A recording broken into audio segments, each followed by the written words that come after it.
dying, death, and awakening in the beyond, the immortality of the spirit.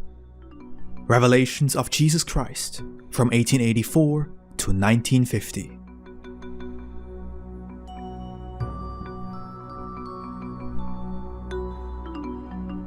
Thus saith the Lord, this is the era in which humanity awakens to the beauties of the Spirit, in which it will grow interested in the eternal, and asking itself, what will the life that awaits us after death be like?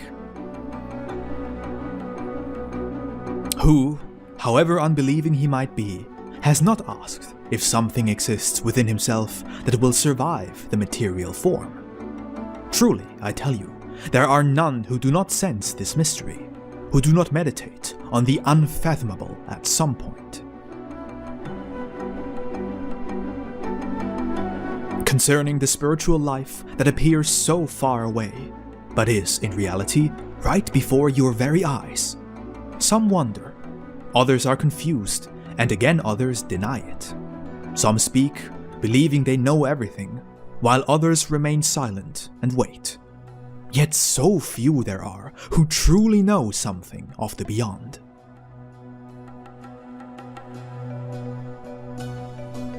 During the third era, I have left the tomb of the forgotten in which humanity had held me, in order to resurrect humanity. For I am life. None can die. Even the one who takes his life by his own hand will hear his conscience asking him to account for his lack of faith.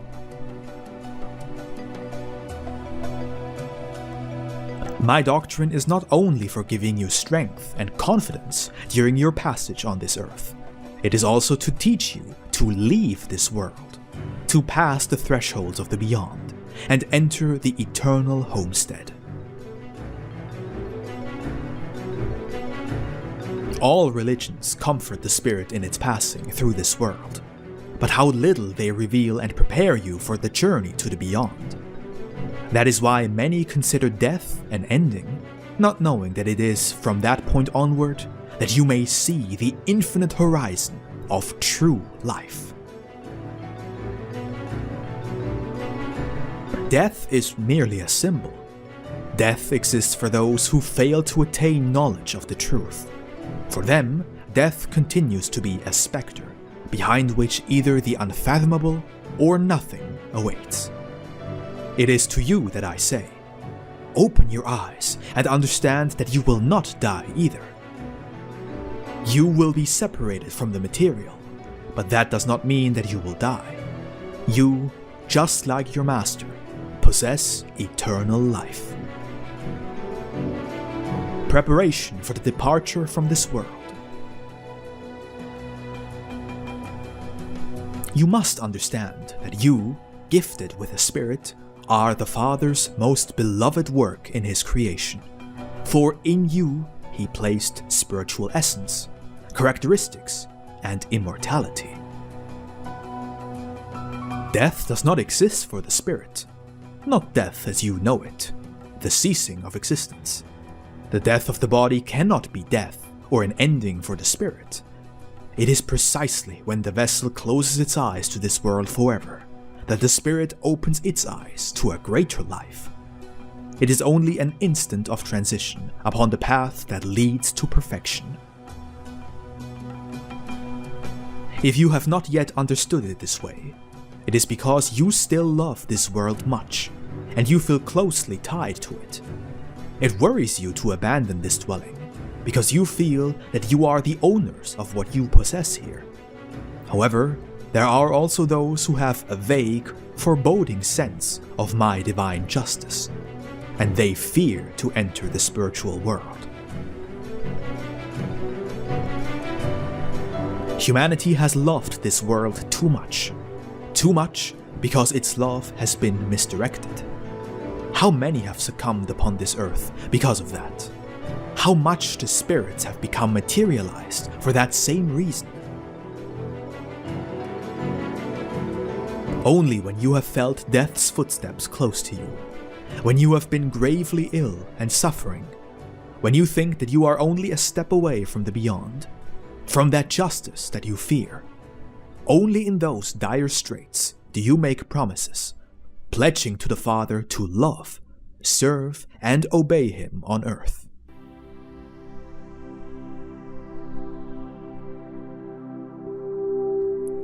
Men have loved this life so much that when the time comes to depart from the earth, they rebel against my will and ignore my call to them. They reject the peace of my kingdom and ask the Father for more time on this earth in order to continue possessing their ephemeral riches.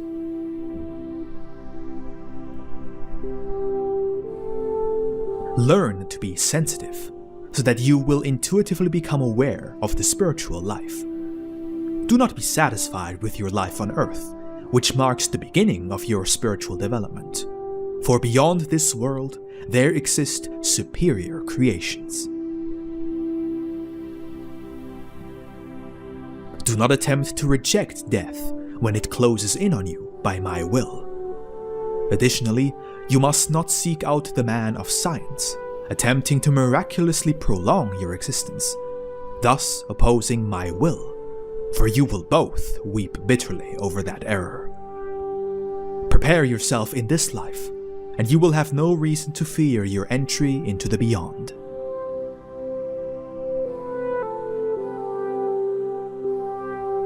While you are on earth, you shall love the things of this world only to the degree that they will help you to fulfill its laws. But you must always be inspired to come to dwell in the elevated spiritual mansions, so that when your spirit separates from its material body, it will be neither confused nor tempted by those things that it loved on earth. If it yields, it will become a slave to them and remain in this world to which it no longer belongs and can no longer enjoy.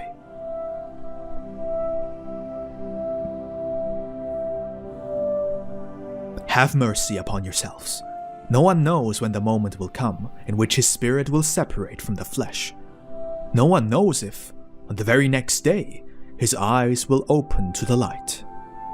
Everyone belongs to the Lord of all creation, and you do not know when you will be called. Remember that not even the hair upon your head belongs to you, not even the ground that you tread upon, that you yourselves do not belong to you, that you have no need of temporary possessions, for your kingdom is also not of this world.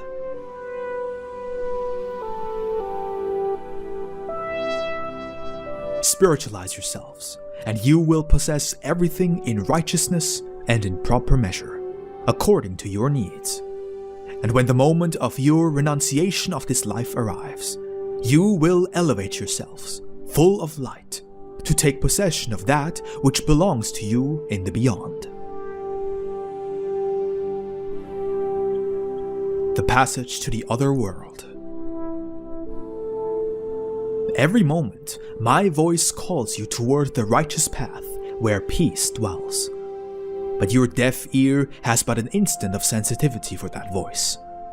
That moment is the very last of your life, when agony gives you notice of the impending death of the body. That is when you wish to begin your life anew, to correct your faults, to calm your spirit when faced with the judgment of your conscience, to offer something worthy and meritorious to the Father.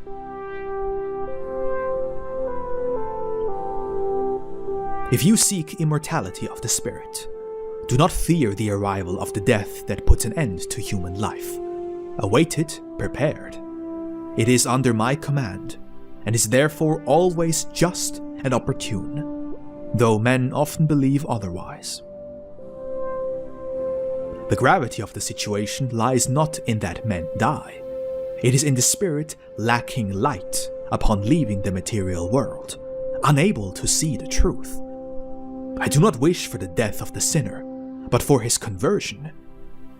However, when death becomes necessary, either to liberate the spirit or to stop a man from falling into the abyss, my divine justice cuts the thread of that human existence.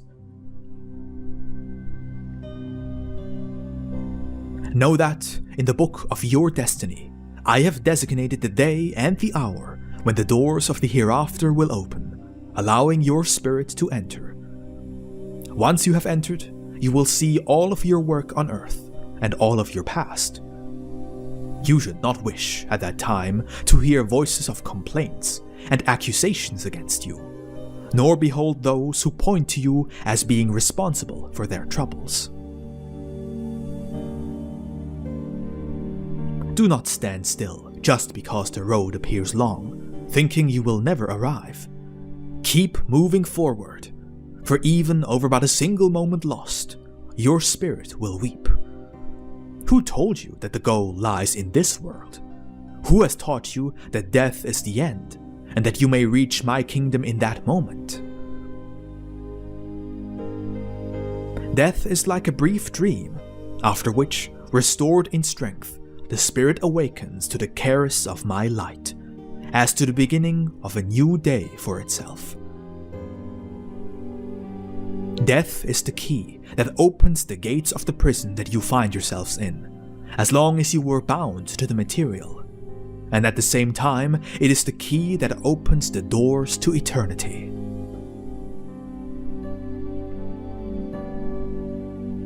This planet, transformed by human imperfections into a veil of atonement, has been a place of captivity and exile for the spirit. Truly, I tell you, that life on earth is but another step upon the ladder of life. Why do you not understand it in this way? So you might take advantage of all your lessons. That is the reason why many must return to this place, again and again, because they did not understand, nor make use of their previous life. You must know that, because the spirit is to be subjected to a long and sometimes difficult trial, it had received proper preparation before being incarnated upon this earth. By having received this preparation, it is not disturbed upon entering this life. It closes its eyes to the past to open them to a new existence, and in this way, from the very first moment, adapts to the world to which it has arrived. How different indeed is the way your spirit prepares for facing the threshold of the spiritual life, once it has left its body and the world behind. As it had lacked true preparation for returning to its home, it feels lost. The sensations of the material still dominate, and it does not know where to go or what to do. This is because it did not learn that one must close one's eyes to this world during the last moment.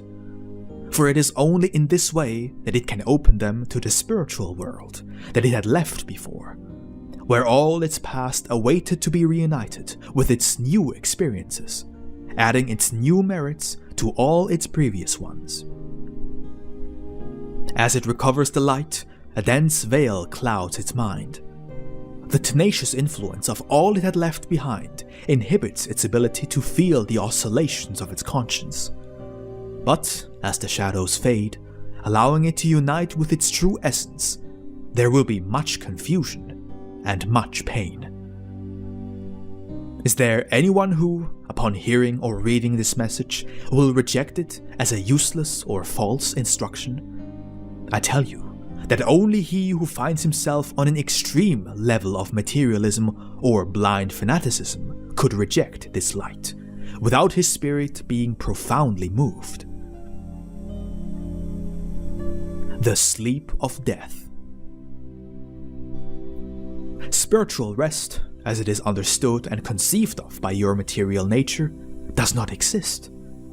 The rest awaiting the spirit is activity, a profound increase in doing good, while not losing even an instant. That is when the spirit rests. It relinquishes its regrets and sorrows. It renews itself by doing good, and rests by loving its creator and its brothers.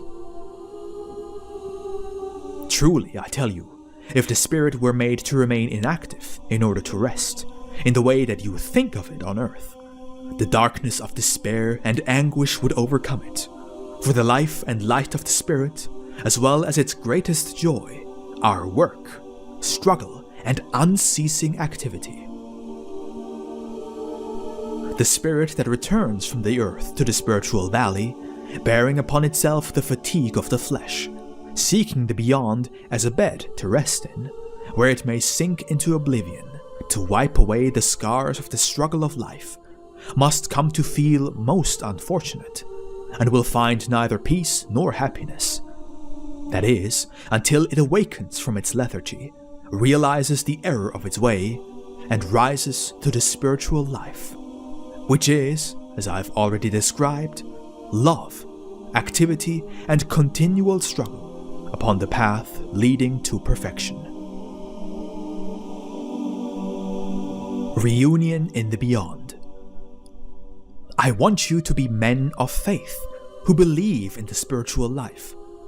When you have seen your brethren depart to the hereafter, do not consider them distant, nor believe that you have lost them forever. If you wish to be reunited with them, be active, do good, and when you reach the hereafter, there you will find them, waiting to teach you to live in the spiritual valley. Who has not felt uneasy about the life of the hereafter? Who among those who have lost their loved ones in this world have not felt eager to see them again, or at least know where they are? You will know all of this. You will see them again. But you must earn merits now, because it might be that when you leave this earth, and once in the beyond you ask where those whom you expect to find are, you will be told that you cannot see them, because they reside on a higher plane. Do not forget, a long time ago I told you that, in the house of the Father, there are many mansions.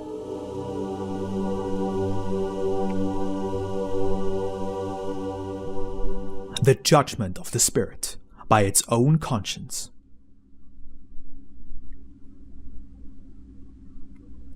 When the spirit of some great sinner departs from this material life to enter the spiritual valley, it is surprised to discover that hell, as it had once imagined, does not exist, and the fire of which it was previously told is nothing more than the spiritual repercussions of its own works, when it is faced with the inexorable judge, its own conscience. This judgment in the beyond, this enlightenment dawning amidst the darkness surrounding the sinner, will be more painful than the most searing fire you could ever imagine. However, it is not a torture prepared beforehand as a punishment for the one who offended me. No, this torture originates in the realization of one's own past transgressions, the great sorrow one feels for having offended the one who created him, and for having failed to make better use of the time and the many gifts one had received from the Lord.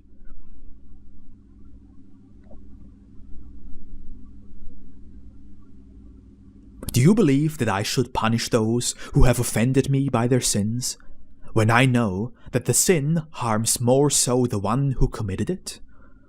Do you not see that the sinner brings evil upon himself? I am not increasing the misfortune he has brought upon himself by punishing him. I merely allow him to see himself, to hear the inexorable voice of his conscience, interrogating and answering him, to recover the spiritual memory he had lost in the material world, and to remember his beginnings, his destiny, and his promises. There, in that judgment, he will experience the effects of the fire that exterminates his evil, recasting him like gold in a crucible, separating him from that which is harmful and superfluous, all that is not spiritual. When a spirit stops to hearken to the voice and judgment of its conscience, truly, I say to you, in that moment, it will find itself in my presence. This moment of rest, of serenity, and of clarity does not come to all spirits at the same time. Some readily enter that self-reflection, and in so doing avoid much grief. For while they awaken to reality and recognize their errors, they prepare and ready themselves to make amends for even the last of their wicked deeds. While others, blinded, be it by vice, by some resentment, or by having lived a life of sin, are delayed in their egress of their delusion. Yet others, more dissatisfied, believing they have been torn from the earth before their time, when all had smiled upon them still, curse and blaspheme, delaying their ability to free themselves from confusion. And like these, there are a great number of cases that only my wisdom knows of.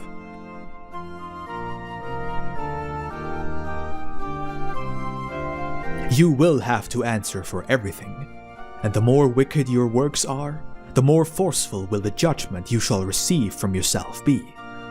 For it is not I who judges you. That is false. It is your own spirit in its lucid state that serves as both your dreaded prosecutor and terrible judge.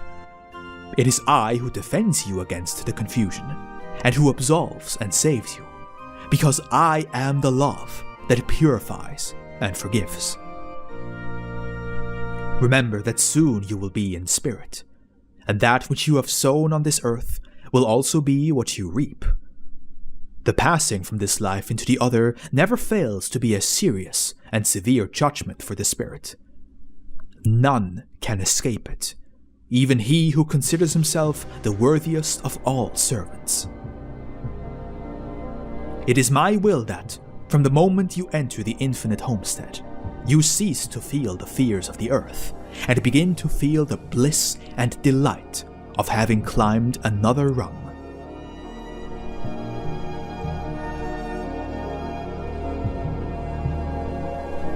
The last judgment, as interpreted by humanity, is a mistake. My judgment will not be of an hour or day, for it has burdened you for quite some time already. However, truly I tell you, the bodies of the deceased were destined to return and unite with the kingdoms corresponding to their own nature. For what is of the earth shall return to the earth, just as the spiritual shall seek its home, which is my bosom. Yet I tell you also that in your judgment you will be your own judges. For your conscience, your self-knowledge and intuition will tell you to what degree you are worthy, and which spiritual homestead you will inhabit. You will see clearly the road that you must take, for upon receiving the light of my divinity, you shall recognize your acts and judge your own merits. In the spiritual valley, there are many confused and disturbed beings. Bring my message and light to them once you enter that place. You may practice that form of compassion even now, by means of the prayer with which you may establish a connection with them. Your voice will resound in the place where they reside, and it will awaken them from their deep slumber. It will cause them to weep and cleanse themselves with their tears of repentance. In that moment, they will have received a ray of light, for they will have understood their past vanities, their errors, and their sins. How great is the pain of the spirit when the conscience awakens it! How it then humbles itself under the gaze of its supreme judge! How humbly then spring forth from the depths of its being pleas for forgiveness, promises, and blessings of my name. There, the spirit recognizes that it cannot approach the perfection of the Father, and directing its gaze to the earth, where it did not know how to make use of its time and the trials that offered it opportunities to close in on its goal, it asks for another body, to atone for its faults and complete missions as yet unfulfilled. Who then delivered justice? Was it not the Spirit itself that formulated the judgment upon itself? My spirit is a mirror in which you must contemplate yourselves, for this will reveal to you the degree of purity you possess. When your spirit divests itself of its human shell, retreating into its own depths in the sanctuary of the spiritual life, it will examine its past and the results thereof. For many of its acts that had appeared perfect here in the world, worthy of being presented to the Lord and deserving of some reward, seem insignificant during that meditation. The Spirit will understand the meaning of many acts that, in the world, seemed good, were merely expressions of vanity, of false love, of a charity that had not originated in the heart. Who do you believe has given the Spirit the enlightenment of a perfect judge, so it might judge itself? The conscience, which, in that hour of justice, will appear to emanate a clarity never before seen, will tell each and every one of you which works on this earth were good, just, righteous, and true, as well as which were evil, false, or impure, all the things you had sown along the way. The sanctuary I have just now spoken to you of is that of the conscience, that temple that none may profane, the temple in which God dwells, and from which his voice and light issue.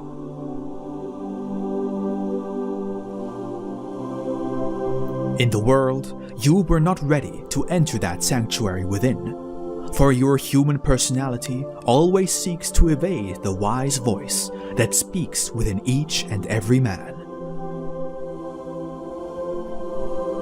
I tell you that when your spirit casts its shell aside, it will finally pause before the threshold of that sanctuary to gather itself, so it might enter and prostrate itself before the altar of the Spirit, listening to itself, examine its works in the light emanating from the conscience, and hearing within itself the voice of God speak, as a father, as a master, and as a judge.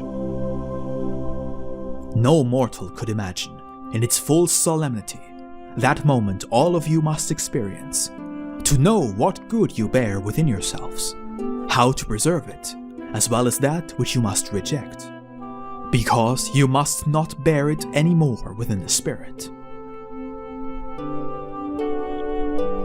When the Spirit is confronted by its conscience, as it calls itself to mind with the clarity of truth, that being will feel too weak to hear itself.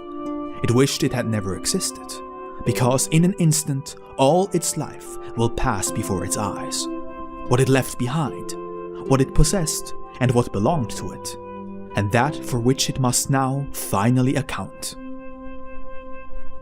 Disciples, humanity, prepare yourselves in this life for that moment, so that when your spirit arrives at the threshold of the temple of the conscience, you will not turn that temple into a courtroom, for the spiritual pain would be so great that no physical pain could ever compare to it. I wish for you to ponder on what I have told you in this teaching, so you might understand how your judgment will be carried out in the spiritual realm. In this way, you will vanquish the image that exists in your imagination of a courtroom presided over by God in the form of an old man, placing on his right his good children, so that they may enjoy heaven, and to his left the wicked ones, so that they may be condemned to eternal punishment.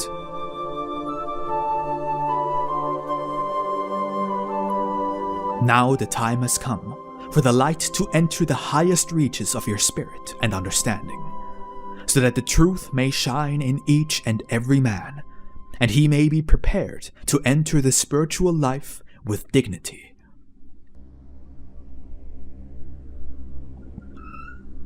The spiritual consciousness regained. There is nothing in my creation better suited to reveal to each spirit the heights it had reached during its life than the death of the body. And there is nothing more helpful than my word to assist you in ascending to perfection. There you have the reason why my law and doctrine insist time and again on entering the hearts of men, and why the pain and the vicissitudes of men advise them to abandon the paths that, instead of raising them up, lead their spirits into the abyss. How fortunate your spirit will feel in the beyond when your conscience tells you that, on earth, you had sown the seed of love. Your past will appear before your eyes, and every glimpse of your works will bring you endless bliss.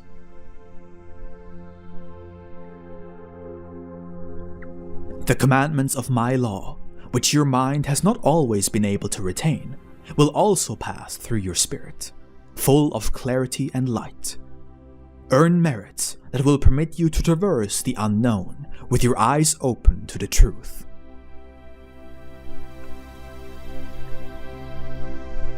There are many mysteries that men have tried in vain to explain. Neither human intuition nor human science have been able to satisfy many of the questions asked by men, and the reason is that there is knowledge that is reserved for only the spirit that has entered the spiritual valley. Those surprises that await it, those wonders, those revelations, shall be part of its reward. Yet truly, I tell you, should a spirit arrive in the spiritual world with a blindfold over its eyes, it will see nothing and continue to behold naught but mysteries, where really all should be clarity. This heavenly doctrine that I bring you reveals many beauties and prepares you, so that once you stand in spirit before the justice of the eternal, you will know how to withstand the marvelous reality that will surround you from that moment onward.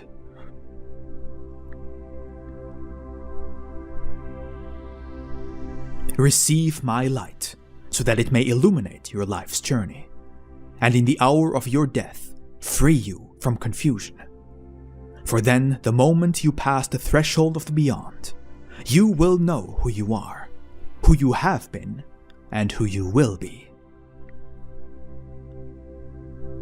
In the meantime, will your bodies be lowered into the earth, into whose bosom they will be integrated to increase its fruitfulness, and your conscience, standing over your being, shall not remain upon the earth, but accompany the spirit and be presented to it like a book, whose profound and wise lessons are to be studied.